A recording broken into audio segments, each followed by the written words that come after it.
Hello everyone, good morning. कैसे हैं आप सब? आज सुबह सुबह दरअसल निकले हम लोग और एक ये सफ़र है आपका आज़ाद फाउंडेशन का।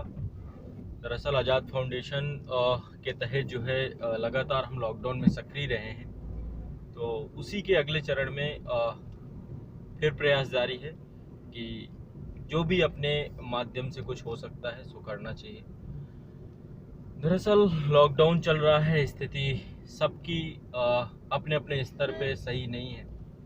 समाज के किसी भी आयु वर्ग को ले लें, किसी भी तबके को ले लें, सब अपने अपने स्तर पे परेशान है। चाहे वो निम्न आय वर्ग के लोग हों या फिर उच्च आय वर्ग के लोग हों, सबकी मानसिक स्थिति अपने आप में आज के समय पे इस बात की है कि कितना अनिश्चितता भरा वातावरण आने वाले समय में होगा।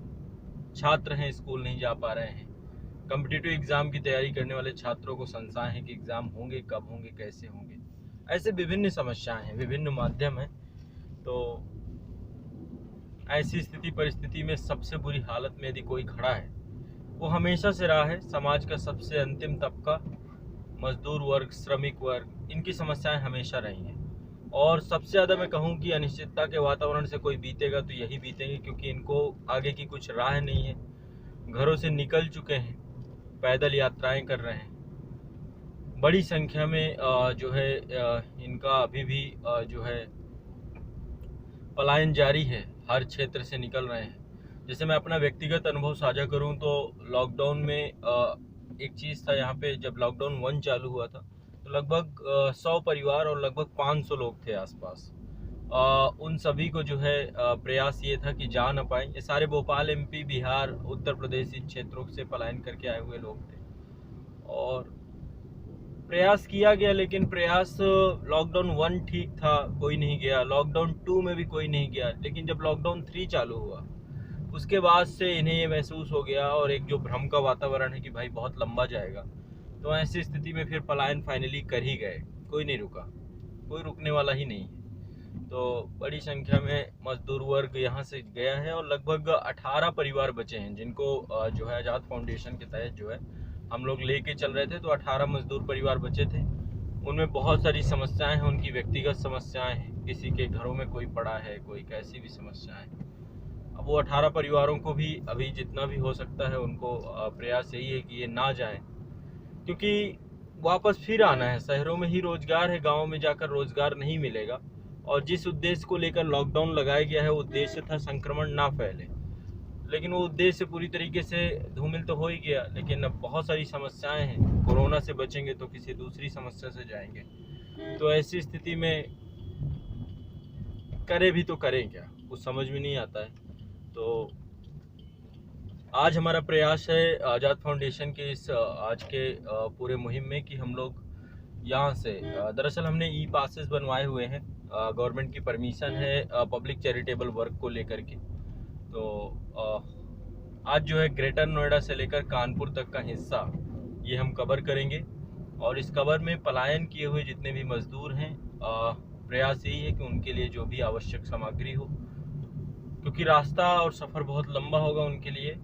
और ऐसी स्थिति में हो सकता है 2 से 3 दिन, 4 दिन तो लग ही जाएगा। पैदल यात्रा करना बड़ा कठिन है, कैसे कर रहे होंगे यही नहीं। पैदल है मतलब कि ऐसा भी नहीं कि उनके पास साइकिल भी हो, बाकी तो सब छोड़िए। तो अभी लगातार गाज़ियाबाद का जितना पलायन हुआ है उस पर तो सक्रियता रही है, लेकिन अब प्रयास ये है कि इसको हम लोग कानपुर तक का कवर करेंगे और रास्ते में जो भी मिलेंगे, प्रयास रहेगा कि उनको एक ढाढ़स बनाया जाए, हिम्मत बनाई जाए और आवश्यक जो ज़रूरी वस्तुएं हैं जो उन्हें चाहिए, यदि प्रयास हो पाया तो उन तक सुनिश्चित कराई जाए, उपलब्ध कराई जाए। तो उसी दिशा में प्रयास है और सबसे बड़ी चीज़ होती है हौसला। हौसला से बड़ा कोई चीज़ नहीं होती है, तो निश्चित तौर पे उस पर भी काम करेंगे।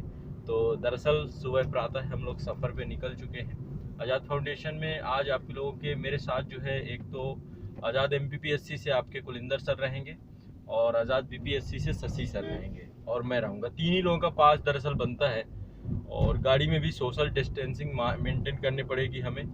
और ऐसी स्थिति में हम इन सभी मानकों को ध्यान में रखते हुए, ताकि किसी भी तरीके से संक्रमण के किसी भी खतरे में हम भी ना रहें, सब कुछ ध्यान में रखते हुए प्रयास रहेगा। भी यहाँ पर भी हमें दिख रहे हैं बहुत सारे मजदूर हैं जो पलायन कर रहे हैं। तो अभी लगातार हर जगह पे मतलब लोग अब नहीं रुक रहे हैं, अब कोई रुकने को तैयार नहीं है, सब जा रहे हैं।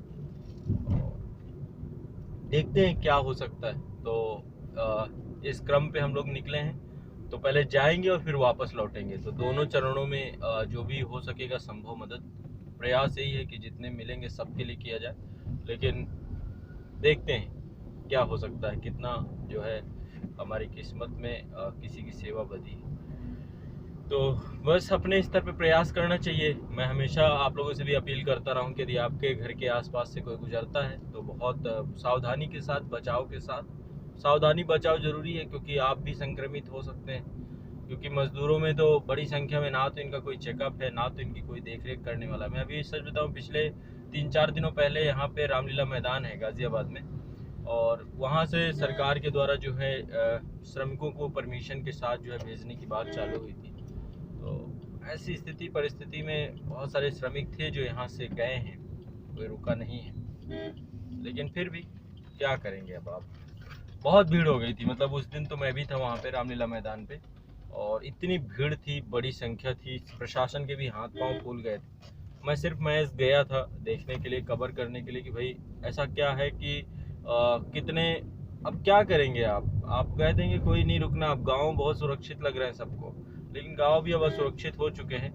गांव में वैसे भी पहले से रोजगार नहीं था, एक सबसे बड़ी चिंता यही है। और अब रोजगार, और क्योंकि वहाँ पे जाकर के दबाव बढ़ चुका है, गांव का दबाव जो शहर झेलते थे रोजगार को लेकर, तो जिन लोगों को रोजगार गांव में मिलता भी था वो भी बहुत कम हो जाएगा। लेकिन गांव में ये है कि एग्रीकल्चर इकोनॉमी है, तो वहाँ पे कम से कम ये है कि भाई भूखों तो नहीं मरेंगे, इतना विश्वास है लोगों को। तो अब अपना गांव घर से बड़ा कोई नहीं होता है। अपने गांव घर में हम चाहे कितनी बुरी से बुरी स्थिति में ना हो, बाहर की स्थिति से तो बहुत ही बेहतर होता है। तो कंडीशंस ठीक नहीं है अभी यहाँ पे। ये गाजियाबाद का नासिरपुर वाला हिस्सा है, यहाँ पे बहुत बड़ी संख्या में मजदूर आके बैठता है। क्या करें, काम है नहीं, सुबह से निकल जाते हैं, लेकिन इसके बावजूद भी कोई भी वर्क नहीं हो रहा है। ना कंस्ट्रक्शन का वर्क हो रहा है कि इनको कुछ काम मिले। कंस्ट्रक्शन में बड़ी संख्या में जो है श्रमिक लगे होते थे, लेकिन अब रियल इस्टेट सेक्टर का मुझे लगता है सबसे बड़ा प्रभाव इसी का आएगा। इसके अलावा जितनी भी कंपनियां हैं, दुकानें हैं, जहां भी ये काम करते थे, सब बंद हैं। बहुत सारे लोगों को तो छटनी कर दी गई, निकाल दिया गया है। वैसे भी ये इनऑर्गेनाइज सेक्टर रहा ही है, असंगठित क्षेत्र के तहत था ही। और दूसरा आप देख सकते हैं, जो ऑटो रिक्शा चलाते थे वो भी, इनकी जितनी भी संभावनाएं थी वो भी खत्म हो गई। ऑटो रिक्शा भी अब कुछ नहीं चल रहा है, कोई ना जाने को, क्योंकि बैठने को ही तैयार नहीं कोई। लोग पैदल चल लेंगे, लेकिन साइकिलें मैं देख रहा हूँ गाजियाबाद में थोड़ा सा ज़्यादा हो गई हैं। लोग जो है साइकिलों में परिवहन करना चालू कर चुके हैं। तो ये एक पॉजिटिव है, लेकिन अब पॉजिटिव में रोजगार तो जा रहा है। जो रिक्शे यहाँ चलते थे, ई रिक्शा वगैरह, तो मुझे दिखा ही नहीं पूरे टाइम पे। और ये वही वर्क था, ई रिक्शा, जिनके पास रिक्शा था सरकार ने ई रिक्शा मुहैया कराए, चलाने लग गए। लेकिन अब कहाँ है, मुझे एक भी ई रिक्शा नहीं दिखता, मैं सच बताऊँ तो। ग्राउंड रिपोर्ट बहुत अच्छी नहीं है, यदि आप धरातलीय स्तर पे जाके देखेंगे तो कहानी बहुत ख़राब है। और बस अब क्या कर सकते हैं, कुछ समझ में नहीं आता है। तो आज का पूरा दिन और कल का पूरा दिन, 2 दिन पूरा समर्पित रहेगा। और निश्चित तौर पर प्रयास रहेगा कि एक हौसला और एक ढाढ़स बंधाया जाए, जो लोग मिलेंगे हमें, है ना। चलिए, इस पूरे सफ़र में आप लोगों को साथ रखेंगे, जानकारी देंगे, और आप लोग सीख सकते हैं इस पूरे सफ़र से एक प्रयास, बड़ा प्रयास हमारा, कि कैसे हमें जो है मेंटेन करना है चीज़ों को, कैसे हम कर सकते हैं, है ना। चलिए, बहुत बहुत शुक्रिया। आप लोग ऐसे ही साथ बने रहिएगा, बहुत लंबा सफ़र है हमारा, लगातार मिलते रहे।